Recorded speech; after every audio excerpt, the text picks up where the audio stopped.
Assalamualaikum warahmatullahi taala wabarakatuh. Baik, tajuk untuk reka bentuk dalam perniagaan, tingkatan 3 reka bentuk dan teknologi. Cikgu sambung bahagian 4, media pengiklanan. Muka surat 143. Apakah itu media pengiklanan?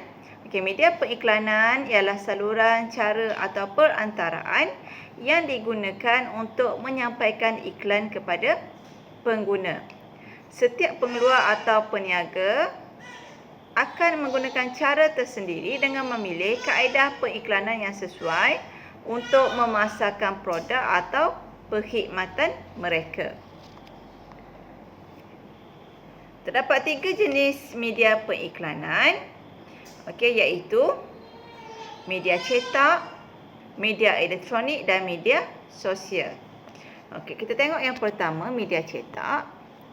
Media cetak ni biasa menjadi pilihan pengeluar sebagai saluran periklanan. Kerana media cetak ni sesuai untuk pelbagai jenis produk dan pelbagai peringkat umur. Dan periklanan melalui media cetak dilakukan contohnya melalui apa? Surat khabar, majalah, brosur, katalog, poster dan lain-lain. Seterusnya, media cetak yang kedua ialah surat khabar dan majalah. Lama dah baca surat khabar kan? Biasa kita tengok kat Facebook. Facebook bukan media cetak. Terdapat 3 jenis iklan di dalam surat khabar, iaitu iklan kecil, iklan muka surat dan iklan ruangan. Jadi setiap jenis majalah yang berada di pasaran mempunyai kumpulan sasaran tertentu.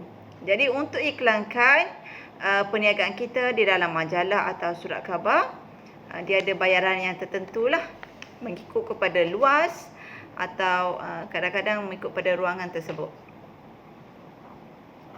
Kemudian media cetak yang ketiga ialah brosur, helaian, edaran dan katalog. Brosur ialah kepingan kertas berlipat yang dicetak dengan maklumat terperinci dengan mengenai sesuatu produk. Contoh, satu kertas dia lipat 3. Brosur. Itu brosur. Kemudian helaian edaran ialah kepingan kertas yang mengandungi maklumat produk. Iaitu edaran biasa letak peniaga dia letak dekat cermin kereta kan. Kemudian yang ketiga, katalog ialah lembaran yang mengandungi maklumat secara terperinci dan diedarkan oleh ejen syarikat yang mengeluarkan produk tersebut. Contohnya katalog Tupperware. Lebih jelaslah berkaitan dengan produk tersebut. Ada maklumat yang terperinci berkaitan dengan berat, saiz, harga, kadang-kadang warna dan lain-lain. Seterusnya media elektronik. Kalau tadi media cetak dia bercetak di atas kertas, ini media elektronik. Salah satu periklanan yang mendapat sambutan dalam kalangan pengguna di zaman sekarang lah. Cara ini merupakan cara yang paling menarik dan berkesan bagi mempromosikan barang atau perkhidmatan. Jadi media elektronik ini diguna lakonan, kadang-kadang gambar, perkataan, suara, kadang-kadang muzik untuk jadi iklan. Banyaknya di mana? Dia banyaklah Facebook, Instagram, kadang-kadang guna lakonan nak jual produk jus lah. Kadang-kadang dia orang guna suara, macam-macam lah. Kita tengok media elektronik ada 3, televisyen, radio, papan digital. Televisyen menyampaikan iklan melalui visual dan audio dengan unsur-unsur kreativiti yang tinggi, penuh aksi, berwarna-warni dan menarik. Contohnya iklan sabun. Banyak dekat TV. Mahal bayar tu, bukan sesaja suruh stesen televisyen siar. Bayaran dia agak mahal lah, tapi berbaloi. Kemudian radio. Radio menyampaikan iklan menerusi audio. Iklan di radio lazimnya yang ni guna suara lah. Ketika rancangan radio ke udara dan pengguna pula akan mendengar semasa memandu atau bersantai di rumah. Melalui radio. Kemudian papan digital. Papan digital merupakan salah satu produk hasil evolusi media elektronik. Banyak papan digital ni kalau di simpang-simpang traffic light, Okey. Pun kena bayaran. Tak ada benda free ya. Keunikan papan digital mampu menyampaikan maklumat penting kepada kumpulan sasaran dari semasa ke semasa. Yang ni bukan papan iklan yang statik tu. Yang ni papan digital ni ada namanya macam TV lah, TV. Tapi dia letak di tempat-tempat awam, contohnya dekat traffic light. Okey, dekat tengah-tengah bandar besar. Okey, kemudian seterusnya media sosial. Okey, tadi media elektronik, ini media sosial. Media sosial, periklanan melalui media sosial merupakan salah satu strategi pemasaran yang amat berkesan. Okey.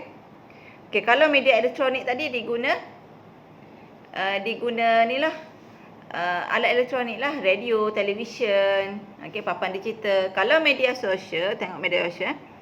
Periklanan melalui media sosial merupakan salah satu strategi pemasaran yang amat berkesan. Okey, kerana semuanya di hujung jari. Okey, media sosial contohnya Facebook, Instagram. Okey, media blog dan lain-lain. Okey, tengok dulu. Okey, biasa iklan apa dekat Facebook? Lebih kuranglah Instagram. Melalui lakonan. Kemudian dekat Facebook, iklan makanan tu gambar.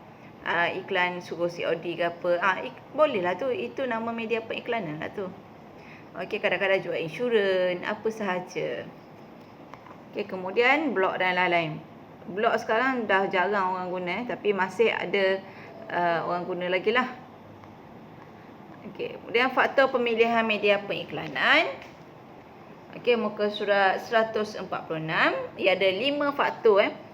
Selain mengetahui kaedah reka bentuk periklanan, pengeluar perlu mengetahui beberapa faktor semasa milih media periklanan yang sesuai. Okey. Antara faktornya, jenis dan sifat produk. Okey, kos periklanan, luas pasaran, sasaran pengguna dan saiz perniagaan. Bukan sesahaja kita pilih nak iklan dekat TV, nak iklan dekat Facebook dah. Dia bergantung kepada 5 faktor ini. Okey. Yang pertama, jenis dan sifat produk.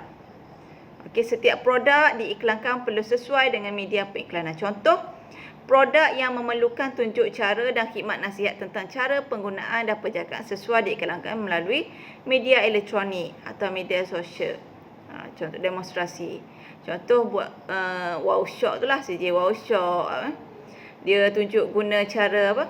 Macam mana cara nak guna oven, macam mana cara nak guna pengisar. Okey. Sebab kalau kita beli kadang, Allah, nak guna gana ni. Dah erti. Tapi kalau bila ditunjuk gitu, buat gitu, buat gitu. Jadi kita tahu kegunaannya dengan lebih teliti lah, dengan lebih banyak lah. Okey, produk barangan makanan, pakaian atau buku pula sesuai diiklankan sama ada melalui media cetak, media elektronik atau media sosial. Sebab okey, kalau buku kita guna media cetak atau media sosial. Sebab kita tak boleh buat demonstrasi tu. Okey, buku kan kita buka tu kan nak cerita selah-selah dalam buku tu. Okey, rugilah Orang nak belilah sebab tahu dah cerita. Okey, seterusnya kos periklanan. Cakap khabar tadi Pengeluar perlu mengetahui jumlah keseluruhan kos periklanan yang dipilih supaya sesuai dengan kemampuan dan saiz operasi. Kalau bos jual macam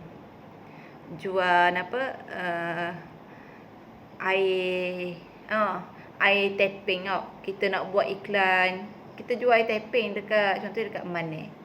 Kita nak buat iklan guna TV, tak baloi lah sebabnya bukannya orang Perak tu nak minum tapping kena mari Terengganu kan. Okey, kena sesuai. Contohnya perniagaan yang besar kecil, memilih media masa yang berkos rendah lah. Kita boleh iklan dalam Facebook, dekat grup-grup. Kemudian seterusnya, yang ketiga, luas pasaran. Okey, luas pasaran produk tersebut mempengaruhi jenis media yang akan dipilih. Okey, jika produk bertujuan untuk dipasarkan ke seluruh negara, maka penggunaan media periklanan yang mempunyai liputan meluas seperti radio, televisyen, papan digital paling tepat lah. Maksudnya nak pasarkan macam saya khabar tadi lah. Nak pasarkan seluruh negara. Nak jual sabun Breeze, syarikat Breeze contohnya. Atau Nestle. Sesuai lah.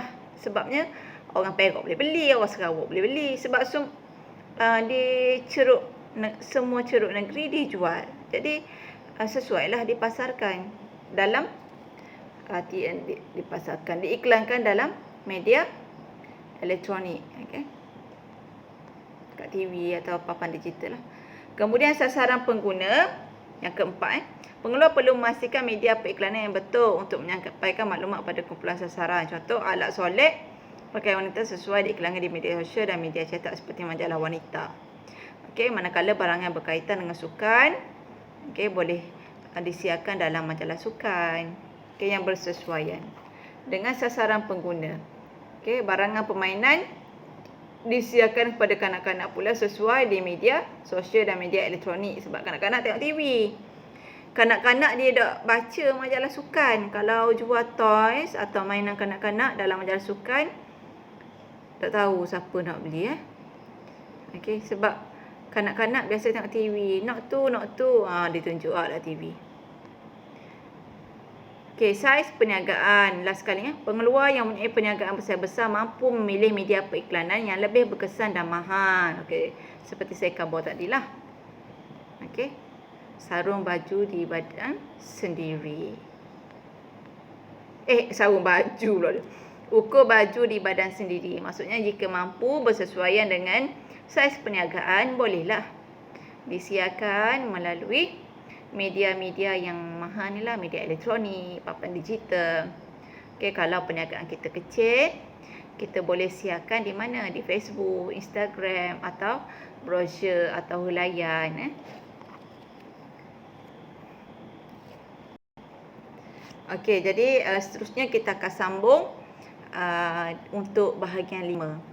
Okey, cikgu berhenti di sini.